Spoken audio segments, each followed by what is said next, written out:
Xeyirli ertə, efirdə Tataristan yangalıqları, studiyada Oniya G'ibadulina. Bugungi шығарылышта.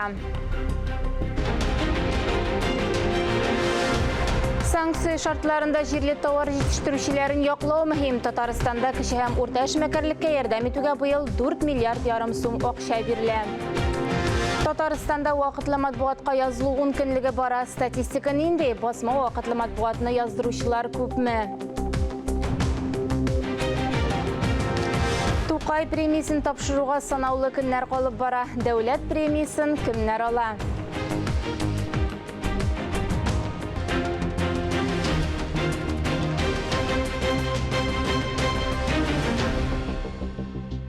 Biznes için yangi ilimta kanalı. Tataristan prokuraturasi ham Milliy bank ishmakarlardan murojaatlar qabul etdi. Tavlik bo'yi ishli turgan telefon nomerlari bo'yicha biznesga qarata tekshiruvlar o'tkaruv turida xabar etarga bo'ladi. Esingizga tushiramiz, finans uyushmalarining zakonsiz amallarini vaqtincha cheklovlar saqlanadi. Barliq ilimta nomerlari ekranda ko'rsatilgan. Rossiya banki bilgishlaridan konsultatsiyalarni CB onlayn mobil qo'shimchasidan da olishga mumkin. Internet qabul etuv bo'lmasida hozirgi shartlarda biznes huquqlarini buzuvchi banklarga shikoyat bildirga bo'ladi. Tataristanda kishi ham o'rta ishmakarlikka yordam etuge buyil 4 milliard yarim so'm o'qshay beriladi. Bu haqda Respublika iqtisod ministrining birinchi o'rinbosari Rustam Sibg'atulin xabar etdi. Bu 2021-yilga qaraganda 200 million so'mga ko'proq. Sanksiya shartlarida yerli tovar yetishtiruvchilarini yoqlov olg'i planga chiqdi. Sanksiya bosimi şartlarında ishmakarlarga davlat yordamidan boshqa ishni uyushtiruv yengil tugul. Ish o'rinlarini, iqtisodning tuturuqligini saqlab qolarga davlat programmalari bo'lishi. Yangi sinovni da o'ngishli o'targa kerak. Ситуация, в общем-то, от пандемийной отличается, но скажу кардинально. Во время пандемии и на федеральном уровне мы оперировали так. Hozirgi vaziyat pandemiya vaqtidag'idan tomirdan ayrilib tura. Ul vaqtda ziyon ko'rgan tarmoqlar termini bo'ldi. Hozir esa sanksiyalardan har ishmakar ziyon ko'radi deb aytirga bo'ladi. Tuturuqsiz valyuta kursi orttirilgan töp stavka turdan turi ishmakarlarga yog'intu yasay. Chet el kompaniyalarına qarata o'yin qoidalari da o'zgardi. Bunday shartlarda federal qarorlar yordam etdi. Respublika choralar paketida ishli. 7 mikrofinans programmasi ishli boshladi. Shularning birisi kredit bo'yicha. Это продукт для тех, кто реализовывает инвестиционный проект на территории Республики Татарстан. Ol investitsion proyektni turmushga oshirib, Kredit banka bir yoqli tartibda stavka ko'targan kishilar uchun biz tashlamli stavka beramiz. U qiymatli kredit to'lovini, foydaga ishlovni ko'zda tutadi. Importni olishtiruv ishmakarlarga tovarlarni yoki chet el shimolini almashtiruga bo'lishi, kreditlarni refinanslov, yordam etuv programmalari, o'z mashg'ullarga, sanoat parklari rezidentlarına, sotsial ishmakarlarga ham eksportyorlarga yordam etuv qaralgan. Kredit kanikullaridan foydalanib bo'ladi. Взять отсрочку по возврату кредита или уменьшить. Hozirgi vaqtda kishi ham o'rta predpриятиялар kredit kanikullaridan foydalana oladi. 6 oyga to'lovni kechiktirib turarga, esa to'lovlarni restrukturlashtirishga mumkin. Barliq federal programmalarda respublika territoriyasida amalda. Ishmakarlik inisiativasini o'stiradilar. Aytik 25 yoshga qadargi yosh ishmakarlar 6 million so'mga qadar grantga hisob tutadi. Bu yil Tataristonda kishi ham o'rta ishmakarlik subyektlarına yordam etuge 4 milliard yarim so'm o'qsha berilgan. Bu o'zg'on yil bilan solishtirganda 200 million so'mga ko'proq. Vazila Batirxanova, Vadim Struminskiy, Aleksandr Reshetkin, Yangiliklar. Qotlulu vaziyatda Tataristanlılar bugün Donetskiy Xalq Respublikasi ham Luganskiy Xalq Respublikasidan evakuatsiyalanganlarga yordam ko'rsatdi. Respublikamizga kelishchilar uchun kiyim salım ham birinchi kerak-yaroqlar jiyu bora punktlar shifoxonalarda ham savdo o'zaklarida o'rnashtirilgan. Donbass territoriyasida bo'lganlar uchun gumanitar yordam jiyu davom etdi. Tataristonda parallel ravishda bolalar adabiyotini qabul etuv bo'yicha Kitob Donbassga aksiyasi o'zadi. Tataristanda yetishtirilgan kun ko'rish jihozlari bozordan chet elnikilarni qisiriqlab chiqaradi. Bavlida jihozlarni 1 yil ilk ishlab chiqaruga kirishganlar edi. Hozir tovarlar respublikadagina tugul, ilning ko'rshi tubaklarida da sotiladi. Bizning ijod turkumida bavli ustalarining ko'rkam ishlarini saqlanib qaytdi. Olgan bir cihaz brendlari vakillari Rossiya bozoridan ketib turunda bildirgach, Tataristanning kunda-kun chiqishida o'rnashgan kichkina jihaz fabrikasining mumkinliklari ortdi. Салават Фатхетдинов һәр детальне күңелен биреп зур осталык белән ясап куя. Җырчы адашы кебек, сүзгә махир булмаса да, үз эшен җиренә җиткереп башкара. Бу цехта өстәл, урындыкларның аерым детальләрен ясыйлар. Күршедә генә буяу бизәү цехлары. Шунда заманча нык, ышанычлы җиһазлар барлыкка килә. Аны буяп, җыеп, кибетләргә озаталар. Руководство хорошее, спрос, да. Заказлар буенча эшлибез, ихтыяҗ бар. Халыкта сорау булсын өчен барысын да сыйфатлы итеп эшләргә кирәк. Предприятие чит ил шималына бәйле түгел. Сыйфатлы агачны Пермь крайыннан, Мари Илдән сатып алалар. Станоклар, җиһазлар үзебезнеке. Шуңа күрә продукциянең үз кыйммәтенә көнбагыш икътисады чикләүләре беренче тәйгын ясамаган. Икенче цехта диваннар, башка йомшак җиһазлар җиштерәләр. Булар Европа базарында ихтыяҗ булган үрнәкләр. Баулы сталары җиһазлар ясауда үзләрендәге тәҗрибәне дә нәтиҗәле куллана. Мебель фабрикасы үзебезнең кибет янында гына тора. Мебельне шуннан гына китерәләр, ясыйлар. Халык шунда алып бетерә. Менә качан гына әле ясап куйганнар иде, тулы иде магазин. Март аенда буквально бер ай эчендә весь алып беттеләр. Заказлар күп. Хәзер заводта узган ярты елда ничә мең җиһаз ясалуын саныйлар. Киләчәктә заказлар артса, җиштирүне тагын да киңәйтергә исәпләре. Фанис Мөхәммәтов, Дмитрий Евторов, Владимир Юрков, Илдар Сәйфуллин, Татарстан яңалыклары, Баулы районы. Тормыш авырлыкларын сынмый, сыгылмый үтеп, шаянлыгын, җир телле булуын саклап калган ул. Сүзебез Буа районының Иске Тиншәле авылында яшәүче Гадилә апа Шәрәфетдинова турыда. Аңа шушы көннәрдә 90 яшь тулды. Юбилярны котларга республиканың агросәнәгать комплексы ветераннар советы рәисе Марс Алиев та кайткан иде. Туган көн мизгелләре Алсу Сәмигуллина репортажында. Исәннәрмесез? Гадилә апа нихәл? 90 яшьлек гомер бәйрәмен Гадилә апа балалары, якыннары янәшәсендә каршылый. Үз гомерендә ачысын да, төшесен дә татырга туры килә аңа. 46 яшендә тол калып, 4 баласын кеше итеп, олы тормыш юлына чыгара. Колхозда хезмәт куя, ул кызларын да эшкә өйрәтеп үстерә. Һәр елны кичкенәдән үк хәтердә калган чигендер алулар. Ул инде 6-7 гектар чигендерләр. Бер көн генә дә эштән калмыйча колхозчы булды инде, пенсиягә чыкканча, пенсиягә чыккач та әле эшләде. Бүгенге көндә Гадилә апа кызы янәшәсендә яши. Балалары кадер хөрмәтендә 6 ыныгы һәм 6 ыныкчыгы өчен яраткан дәү әни булып гомер итә ул. Күп авырлыклар күрсә дә, тормышны яратуын саклап калган җыр телле юбиляр. Барына шикер итеп яшәргә, шатланып яшәргә, менә позитив булырга өйрәтә инде ул безне. Бик күңелле кеше әниебез. Около нее никогда... Аның янәшәсендә бер кайчан да күңелсез түгел, шаяртырга ярата, юмор хиссе бар үзендә. Авылдашын гомер бәйрәме белән котларга республиканың агросәнәгать комплексы ветераннар советы рәисе Марс Алиев та кайткан иде. Иң уңган хатын-кызларның берсе дип әйтергә кирәк, авылдагы бик булдыклы безнең киләчәк буын, менә шу легендар личностьлар чыккан авылдан, менә шундый юбиларларның менә бөтен республикабызда менә шу данлыклы кешеләрне киләчәк буынга күрсәтеп, белеп гомер итәргә насыйп булсын. Туган көне уңайыннан юбилярга ил башлыгының котлау хатын район башлыгы урынбасары Илдар Еремеев тапшырды. Алсу Сәмигуллина, Илнур Кадыров, Татарстан яңалыклары. Сәхнәләрдә шын иҗади баталия башлана. Анда Татарстанның иң талантлы балалары 7 номинациядә үзләренең сәнгать өлкәсендәге сәләтләрен күрсәтә. Казанда Созвездие йолдызлык фестиваленең суперфиналы уза. Тулырак мәгълүмат Искәндәр Гыймалтдинов язмасында. Бәйрәм бүген Казанда йолдызлык фестиваленең 22-нче гранд финалы. Балаларның әзерлеге шаккатырлык, әҗерләре елатырга да мөмкин.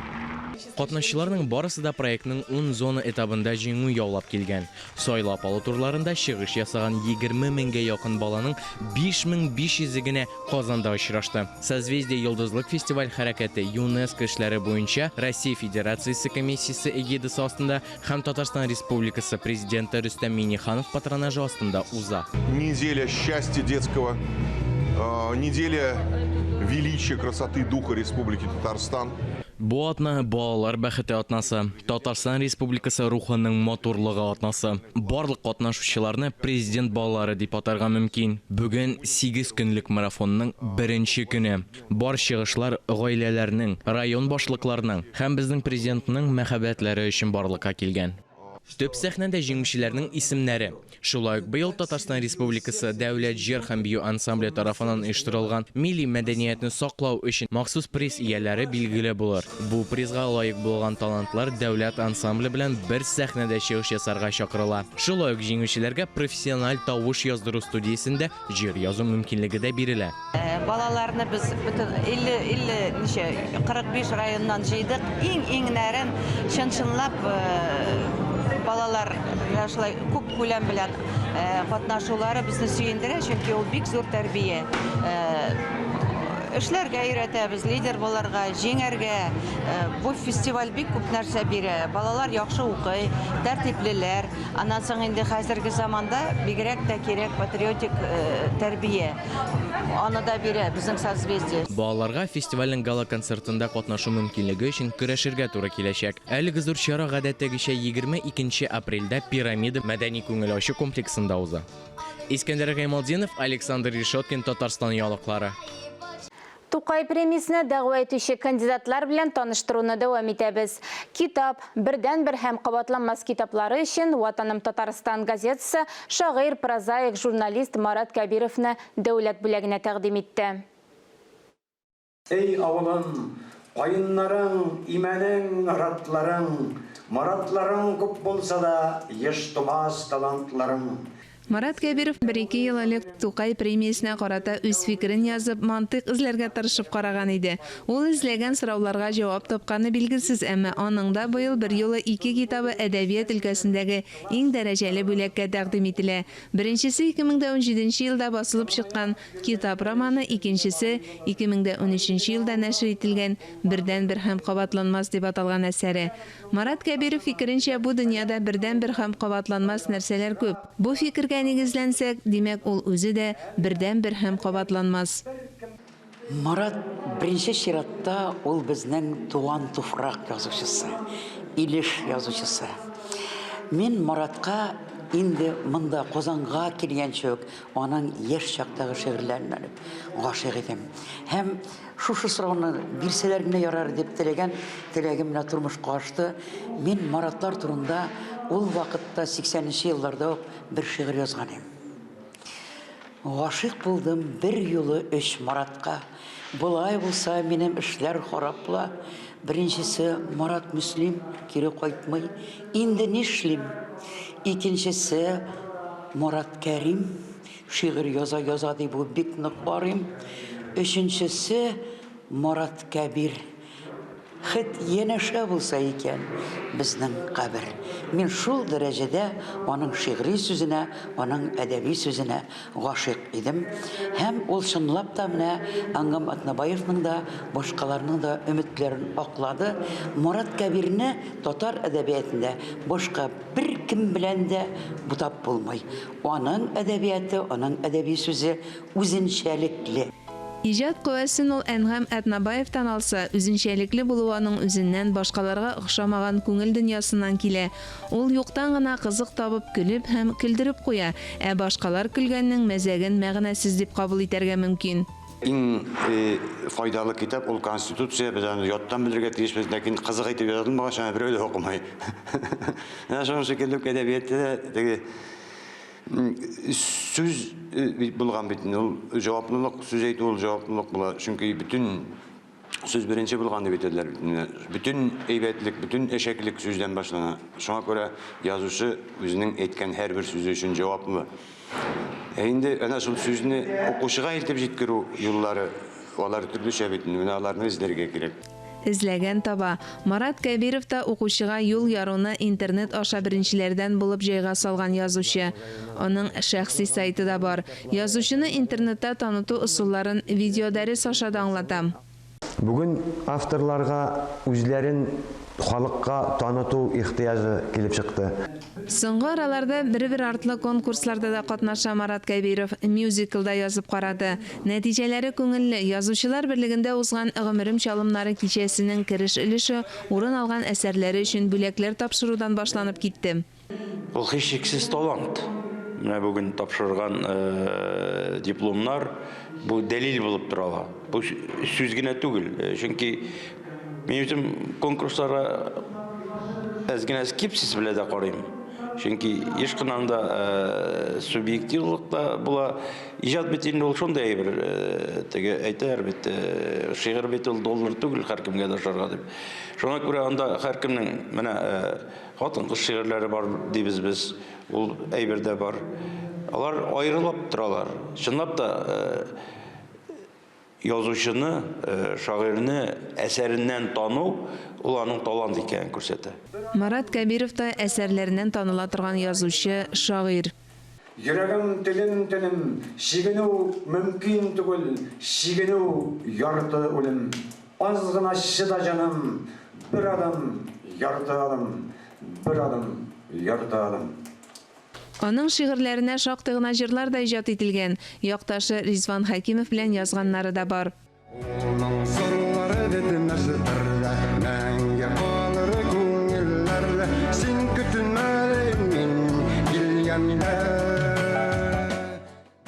Сүз башыбыз бит Шүрәле дигәндәй Габдулла Тукай исемендәге дәүләт премиясенә проза әсәрләре тәкъдим ителгән. Алар икесе дә яңа әдәбият укырга яратучылар өчен дип атап язылган. Бер җөмлә белән генә әйткәндә, Фатыйма һәм аның балалары язмышы сурәтләнә. Ана җир йөзендә Аллаһы Тәгаләнең җирдәге бер илчесе, әмма балалары шуны аңламый. Гади генә тоелган хакыйкать әсәрдә Марат Кәбировка гына хас тел үзенчәлеге, диалоглар аша көтелмәгән вакыйгалар, яшәү, үлем фәлсәфәсе аша аңлатыла. Казан университеты галимәсе Ландыш Йөзмөхәммәтова Марат Кәбировның бердән-бер һәм кабатланмас романында концептуализм алымнары дип аталган мәкаләсендә әсәрне безнең карашка бу роман татар прозасының иң яхшы үрнәкләренең берсе. Ул камил сәнгать формасында ачылган хәзерге заман өчен актуаль, концептуаль модель буларак бәяләгән. Марат Кәбиров гадәти булмаган темаларда, жанрларда яза. Әйтик, магик реализм, фэнтези булар татар әдәбиятында юк диярлек. Китап романы да моңа кадәр татар әдәбиятында Гаяз Исхакый гына җөрәт иткән антиутопия жанрында язылган. Гомумән Марат Кәбир иҗатта гел эзләнүдә. Кемдер мәхәббәт турында гына яза, мәхәббәт темасында яза, аның укучылар беләләр, алдан белеп торалар, бу кешедән нәрсә көтеп була бу автордан. Минем алай түгел, минем теге мәхәббәт романына гашык булсалар, шундый ук мәхәббәт романыдыр дип тотыналар. Ул теге китап кебегрәк не килеп чыга бит, теге антиутопия монда, теге кемнәрдер теге ужастик дип әйтә бит, хоррор дип әйтәләр. Ана шундый жанрны ошата икенче әсәрне карай, икенче төрле килеп чыга. Шуңа күрә монда әзгенә фикерләр теге төрлечә булырга мөмкин. Мин инде теге бер кашанда бер әсәрдә фақат мактау гына китәлер дип уйламыйм. Ул ниндидер фикер әйтүләре ул инде әйбәт дигән сүз. Чөнки кеше сиңа иҗатыңа битараф түгел икән, бу инде нәрсәгәдер ирештем дигән сүз. Битараф түгел әлбәттә, яңа әдәбият белән даими танышып баручылар китапның электрон вариантын 2010 елда укыды. Автор үзе үк шактый таралды дип язып чыкты. Әлеге әсәрдә китап биткәннән соңгы чир тасвирлана. Кешелекнең бик җитеш, рәхәт тормышта яшәү турындагы хыяллары чынга ашкан, ләкин аңа нәрсәдер җитми. Моны аңларга, уянырга аңа дөньядагы соңгы язучының соңгы китабы ярдәмгә килә. Төп герой Илдар киләчәк кешесе булса да бүгенге көнгә кайта. Аның сөйгәне Ләйлә. Кыскасы, китап адашкан җаннарга үгет нәсихәт бирүче роман. Белемнән, тәрбиядән һәм мәдәнияттән ваз кичкән кешелек әлбәттә котышкыч сынауларга дучар була. Әдәбият белгече, тәнкыйтьче Миләүшә Хәбетдинова фикеренчә, Марат Кәбиров чит ил һәм моңа кадәр билгеле булган әдәби әсәрләрдән этәргеч ала. Бу начар түгел әлбәттә, әмма кабатлану тәэсире калдыра. Гәрчә теле, композиция корылышы һич шиксез үзенчәлекле. Мөршидә Җиһан, Таһир Хәсәнов, Татарстан яңалыклары. 4-сеннән алып 14 апрельгә кадәр бөтен Россия буенча вакытлы матбугатка язылу декадасы игълан ителде. Татарстанда бу эш ничек алып барыла? Бу турыда тулырак актуаль әңгәмә сәхифәсендә. Сүзне коллегам Айзилә Батырхановага бирәм. Исәнмесез, хөрмәтле телевизор караучылар, эфирыбызны актуаль әңгәмә сәхифәсе дәвам итә. Бүгенге кунагыбыз Татмедиа акционерлар җәмгыятенең пиар директоры Лейсан Сафина. Лейсан ханым, исәнмесез? Хәерле иртәләр, исәнмесез. Татарстанда язылу буенча инде 10 көнлек бара һәм шуны сорыйсы килә, язылучылар активмы? Һәр вакытта Аллага шөкер актив, чөнки нәкъ менә шушы декада вакытында безнең язылучыларга яңа мөмкинлекләр бирелә. Бу республикабызда чыга торган татар, рус, чуаш һәм удмурт телендәге басма матбугатка 13%-ка хәтле ташлама белән язылу мөмкинлеге бар. Монда район матбугатта керә газеталары, аннан кала республика күләмендә чыга торган журналлар, газеталарда шул исемлектә бар. Махсус почта бүлекчәсенә барырга кирәкме, яисә онлайнда язылып буламы? Ике мөмкинлектә бар. Кемгә уңайлы, алар почта бүлегенә барып, традицион рәвештә языла ала. Кемнең инде мөмкинлеге һәм андый ысулны белүчеләр өчен безнең tatmedia.ru подписка бүлегендә, Tatmedia сайтында алар нәкъ шулай ук район газеталарына да языла алалар һәм башка матбугатка да языла алу мөмкинлеге бар. Димәк, инде тагын бер тапкыр кабатлап әйтик, Tatmedia.ru подписка бүлегенә кереп, сез үзегез теләгән, үзегез яраткан матбугатка, газета, журналларга языла аласыз. Рәхим итегез. 4-сеннән алып 14 апрельгә кадәр безнең инде 13% ташлама белән 13%-ка кадәр ташлама, чөнки төрле матбугатка, төрле газета, журналларга ташлама проценты бераз гына төрлечә, шуңа күрә сез кирип карый аласыз. Сайтта да ул инде яңа бәяләр белән чыкты. Шуңа күрә менә шу мөмкинлекне кулдан ычкындырмагыз, 14-сенә хәтле язылып өлгерү мөмкинлеге бар. Статистик мәгълүматларга күз салса, хәзерге вакытта менә басма вакытлы матбугатны кайда ничек алдыралар? Әлбәттә, инде авылларда, авыл районнарда алдыручылар күбрәктер, әйеме? Алар анда да күбрәк, ләкин аңа карап зур шәһәрләрдә дә аз дип әйтмәс идек. Мисал өчен Казанда, Әлмәттә, Чаллыда, Нижнекамскида язылучылар саны бик күп. Әмма дә ләкин районнарына теге барысын тулайым алып караганда, район матбугатына да язылучылар бик күп. Мисал өчен узган ярты еллыкта барлыгы 227,879 экземпляр газета, журнал яздырганнар безнең республикабызда, Аллага шөкер. Бездә бик яхшы укыйлар һәм әйткәнемчә матбугат бит әле татар телендә генә чыкмый. Безнең рус телендә, чуаш һәм удмурт телләрендә чыга торган матбугат чараларыбызда бар. Аларга язылучылар санында байтак. Менә бүгенгесе көндә бит инде шундый проблема килеп туды. Бу кагаз котлыгы проблемасы. Менә әлеге вазгыятны ничек хәл итәсез? Ул инде хәл ителде. Башта билгеле бераз гына теге шау-шуда күптәрде, чөнки без кагазга бәйле, бигрәк тә офсет кагазга бәйле, аның бәясенә бәйле, әмма дә ләкин без бу юлда хәтта бу ярты еллыкка да бәяләрне күтәрмибез. Без нәкъ шул бәяләрдә калабыз һәм без укучыбызга яхшы сыйфатлы кагазда барыбер үзебезнең матбугатны җиткерәчәкбез. Ул проблемалар инде азмы күпме бер теге хәл ителеп бетте дип әйтә алмыйм, әмма дә ләкин ул процесс бара, ләкин бәя күтәрү хакында сүз бармый. Ягъни без узган елгы ярты еллыктагы бәяләрдә калдык һәм менә шушы 10 көнлек дәврендә әле узган ярты еллыктагы бәяләрдән тагын да арзангаракка язылу мөмкинлеге бар. Иң популяр басма матбугатка килгәндә алар нинди? Журналмы яисә газетамы? Алар төрлечә. Кайсы районга карап билгеле, район халкы күбесенчә үз җирлегендә чыга торган газеталарга языла һәм аннан кала, шундыйсын әйткәндә, татар ул укый. Һәм бу безне бик сөендерә. Әйе, һәм хәтта безнең менә 10 газета, журналга язылучы кешеләребез дә бар. Ягъни бер йортка 10 төрле газета, журналлар килә һәм алар аны алдыралар, бик яратып укыйлар. Монда безнең Татмедиа матбугаты турында гына сүз бармый, монда шәхси матбугат, газеталар турында да сүз бара. Әмма дә ләкин иң популярларга килгәндә, мин инде хәзер журналларны нигездә санап узам. Бу билгеле иң беренче чиратта Салават күпере журналы. Чөнки ул бүгенге көндә иң зур тираж белән чыга, 15 меңләп. Аны балалар чыннан да бик яратып алдыра. Аны инде балалар алдырмый, аны аларның әти-әниләре алдыра шушы балаларга укытыр өчен. Чөнки журнал чыннан да бик интерактив. Аның ичендә ябыштыргычлар да бар.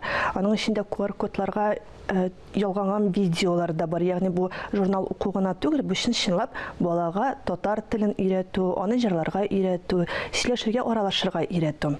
Аның кала Сөембикә журналы һичшиксез бу татар ханымнарының иң яраткан журналы һәм әйтергә кирәк, аны безнең Татарстанда гына түгел, чит төбәкләрдә дә бик күп алдыралар. Онан кола Козан утлары журналы. Оларның быел 100 еллыгы, ягъни Татарның әдәби журналына 100 ел, һәм аны бүгенге көндә дә бик яратып укыйлар, чөнки барлык яңа әсәрләр нәкъ менә шушы журналда тупланган. Һәм аларны бик яратып алдыралар. Шул исәптән безнең Мирас журналында әйтеп китми мөмкин түгел.